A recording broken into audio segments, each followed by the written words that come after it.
ఇది ఒకే ఒక జీవితం. ఇది మరలా రాదు. ఏమి చేయాలో అది చేసేద్దాం. ఇప్పుడు మనం చాలామంది కాంప్రమైజ్ అయిపోతూ ఉంటారనమాట. ఏమైనా కావాలి అని, ఏమైనా కోరిక ఉంటే.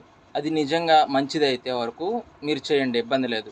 ఎందుకంటే ఏదైనా మీ జీవితం బాగుపడడం కోసమే కాబట్టి, మీరు కష్టపడి మీరు అనుకున్నది, ఇప్పుడు ఒక వ్యక్తి చదువుకోవాలనుకుంటాడు కానీ ఇంట్లో ఇబ్బందులు. అట్లాంటప్పుడు ఏం చేయాలి అతను? ప్రైవేట్‌గా మామూలుగా ఈ డిస్టెన్స్ ఎడ్యుకేషన్స్ ఉన్నాయి. అవి చదువుకొని తను ఏదో ఒక జాబ్ చేసుకుంటే చేసుకోవచ్చు. ఇప్పుడు బయట చాలా ఉన్నాయన్నమాట. ఇప్పుడు డెలివరీ బాయ్స్ కానీ, ఇవి చాలా రకాలుగా నువ్వు చెయ్యాలి అనే సత్తా నీ చేతిలో ఉంటే, ఏ పని చేసుకునైనా బతకచ్చు. కానీ అది ఒక్కటే నీలో ఉండాలి, ఆత్మవిశ్వాసం. ఆత్మవిశ్వాసం నీలో ఉండి నువ్వు చేయాలి అనుకుంటే వరకు ఈజీగా నువ్వు ఆ పనిని సాధించుకోవచ్చు. అందువల్ల ఈ జీవితం మరలా తిరిగి రాదు కాబట్టి, మీరు ఏదైనా సరే ఈ యొక్క జీవితంలోనే, ఈ యొక్క మనిషి అంటే మా జన్మలోనే నువ్వు క్లియర్ చేసుకోవాలి.